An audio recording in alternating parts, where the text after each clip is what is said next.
என்னடா இவன் கையில் ஒரு பொம்மையை வச்சு ஆட்டியும் காணின்னு பார்க்குறீங்களா?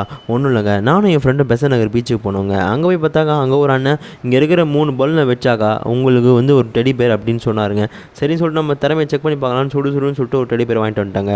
அப்படியே பீச்சுக்கு போயிட்டு கையை காலான்னு நினச்சிட்டு அப்படியே வெளில இருந்தாக்கா அங்கே ஒரு அக்கா இந்த வளையத்தெல்லாம் தூக்கி இந்த பொருள் மேலே போடுங்க, பொருள் கிடச்சாக்கா எடுத்துகிட்டு போங்க அப்படின்னு சொன்னாங்க.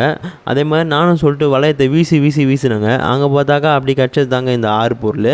2 மக்கு, ஒரு முயல், 2 மீன், இன்னொரு ஒயிட் மக்குங்க. இதெல்லாம் கிடச்சிதுன்னு சொல்லிட்டு வெளில வந்து பார்த்தாக்கா அங்கே போலீஸ் ஃபுல்லாக ரவுண்ட் அப் பண்ணிட்டாங்க. என்னடா இது போலீஸு ப்ரெஸ்ஸு சொல்லிட்டு ஒரே அமகலமாக இருக்குது, என்னடான்னு கேட்டாக்கா ஒன்றும் இல்லை சார், போலீஸ் ப்ரொடக்ஷன் சொல்லிட்டு சொன்னாங்க. சரி சொல்லிட்டு நியூ இயர் ப்ரொடக்ஷன் வந்திருக்காங்களாமா.